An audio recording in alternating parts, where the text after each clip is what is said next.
What is up, guys? I do hope you're well. My name is Mark and today we're looking at some more r/am I the butthole. If you're new here, please consider hitting that like, that subscribe, and maybe that notification bell too. Well, as you know, it truly helps out the channel. And don't forget you can follow me on podcast too now, so you can take me with you wherever you go. And if you want to be super awesome, you can support the channel by clicking that join button below for YouTube membership, or heading on over to Patreon where you can support me there also. And just a massive thank you for the time out of your day. It is absolutely amazing. Thank you so much. And with that being said, let's get on with today's stories. Much love, guys. Our first story comes from K Rocco I. Am I the arsehole for finding my boyfriend's jokes about my body disturbing? Before Christmas, I fell and broke my hip. Nothing extreme because I'm young, but still had to have a surgery.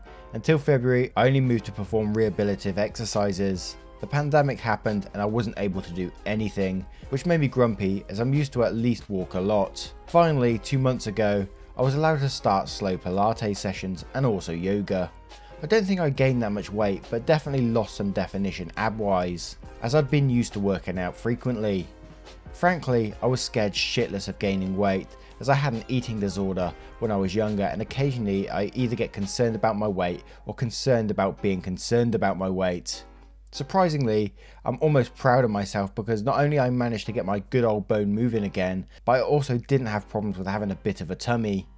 That was until my boyfriend started to joke about me being a bit fluffy.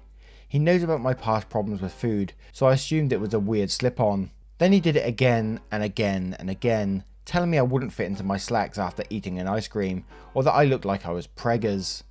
Initially, I told him my trouser size hadn't changed and he should Google pregnant women to see how they looked like. He shrugged it off as a joke.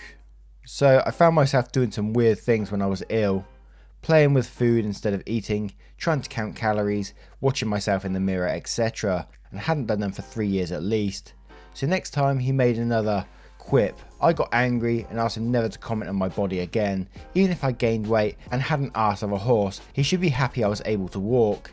He told me to calm down and that he wasn't aware I lost my sense of humour back on the operating table. I'm now confused as fuck. Don't know whether I was being a jerk back then or if it was all real. I even start to think about apologising. Update, big thanks to you all for saving my sanity. I decided to talk to my boyfriend about the whole situation right now and the outcome wasn't positive. He didn't understand why those remarks should be harmful if I was over my anorexia phase. Furthermore, when telling him nobody gets over ED, he suggested I was lying to him when I told him. I was okay, which for me was the last drop. We broke up and I'm going to bond with my hip again. Lol. Not gonna lie, I'm sad we've been together for 2 years. Also, to everyone who suffers from ED, good luck. Watch out for stupid people and always put yourself first. To anybody who has experienced broken hips, it sucks. Thanks again, you are all very kind. Except this one guy who wrote to me about not being attractive anymore. He sucks, almost has broken bones.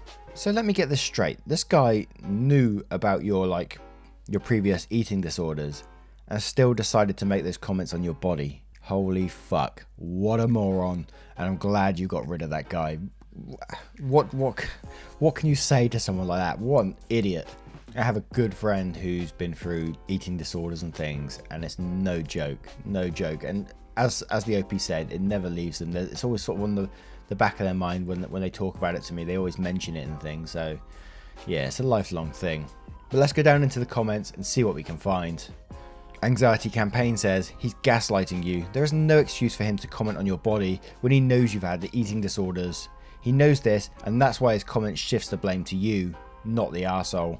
Please examine this relationship and be sure what you want. Talk to him about this and make sure you realise how firm a boundary this is for you. If he passes on those boundaries, you need to walk away. Sharks Are Not Real says, not the arsehole. Your boyfriend on the other hand is a huge, gaping one.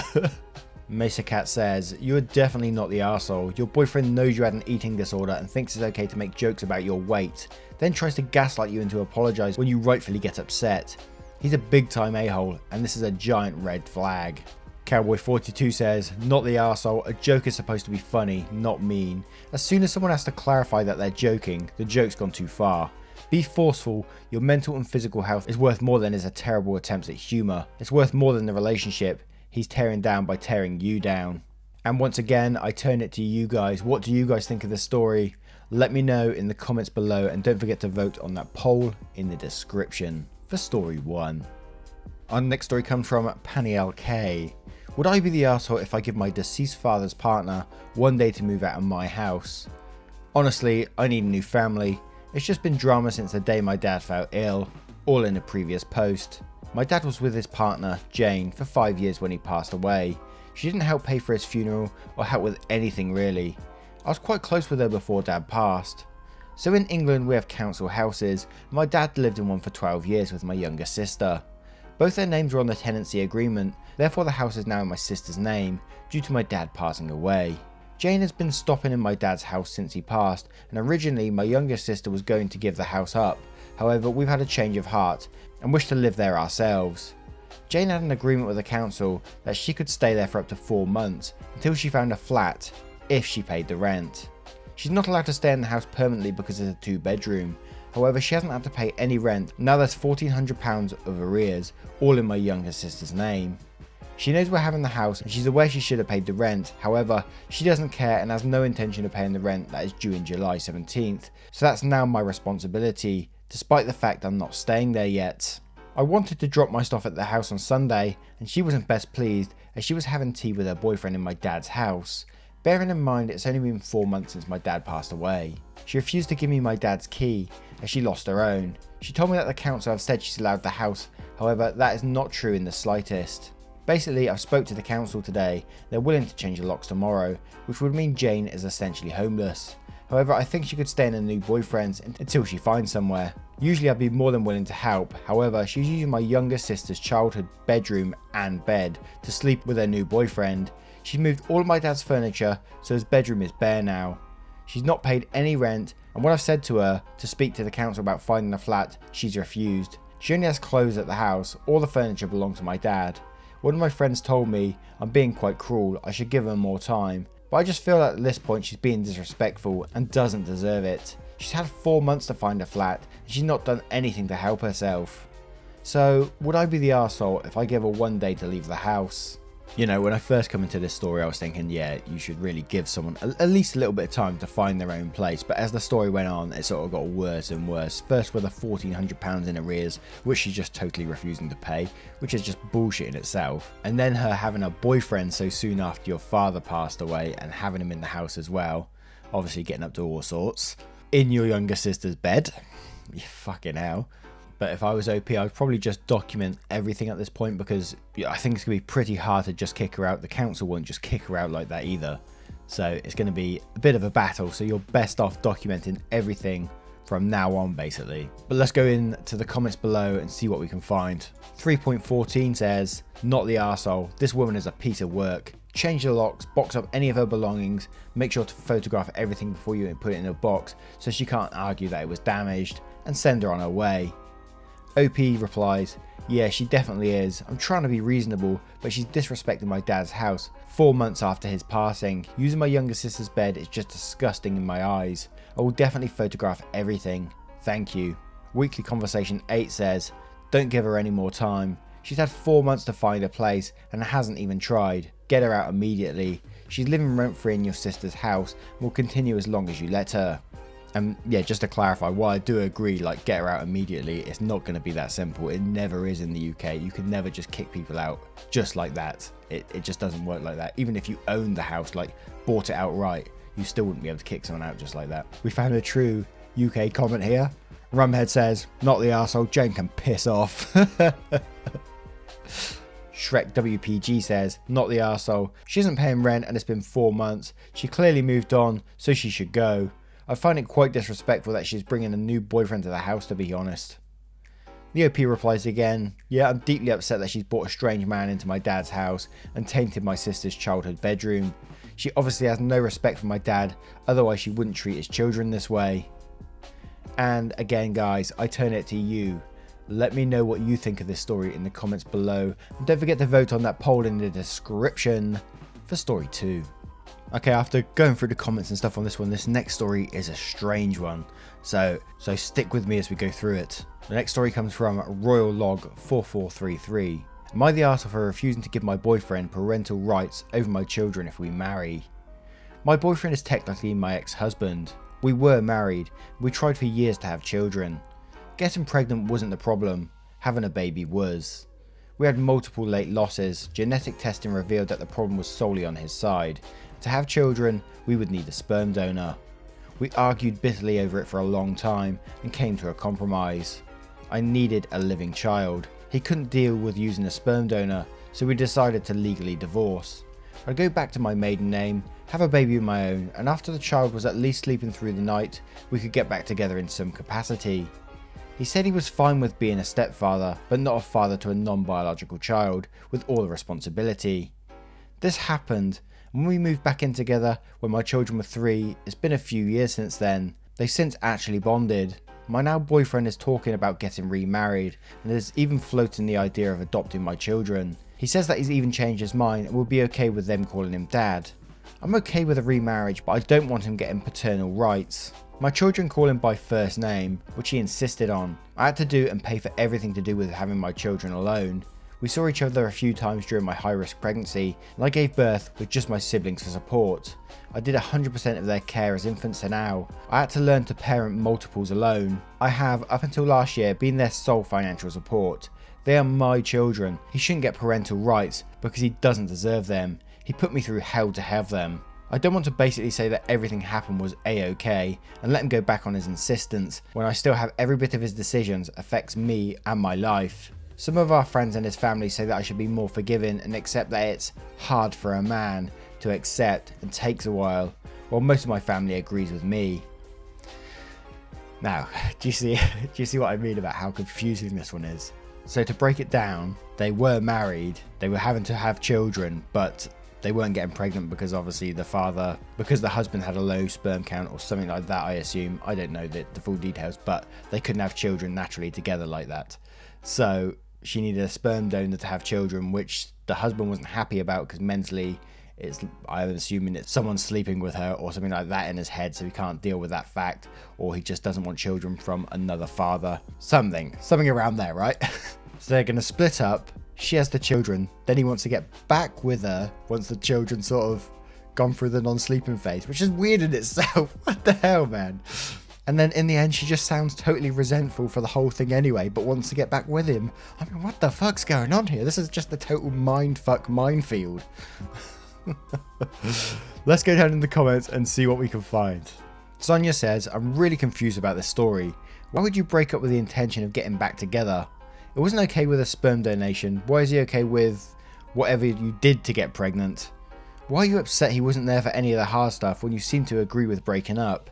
Why are you getting back together with a man who's apparently okay with not being there for the hard stuff? Now, Sonia said it better than I could there. The OP replies, he wasn't okay with being a full-fledged father to non-biological children, but the idea of a stepfather role without legal or emotional obligation sounded better, I guess. I wasn't sold on it. I more just went along with it to make the legal process civil and as fast as possible. I agreed to casual dating for companionship when my kids were 1.5. We moved in together when my kids were 3, but closer to 4. I had a perfectly legal clinic insemination. I'd registered them on the half-sibling boards, and I've spoken to some of the mothers. It's okay. Sonia then replies, I'm going to go with not the arsehole, but I'm still pretty skeptical. I don't blame you at all for not wanting to give him paternal rights, but it really seems like a wacky way to live. I can't see you be able to be happy and fulfilling life with this man in this situation. The next comment says, this seems so incredibly unfair to the kids. He didn't want to be a dad, so OP decided to bring them into the world as a single parent. Then he got halfway involved without the emotional or financial obligation, with OP's blessing. Then he moved in. Now it's been a few years, is fully bonded, and presumably these new kids view him as their dad, and now it's a drama whether to make him a parent. The time to debate whether he'd be a good parent is before he started being their parent, and if you were so sure he'd be terrible, why did you let him do it? And now that the kids are attached, why are we discussing relationship resentment and not what's best for them? These poor kids have been so messed around. Now I'm confused as hell on this one, so I'm going to turn it to you guys. What do you guys think of this story? Can you make sense of it at all? Let me know in the comments below, and don't forget to vote on the poll in the description.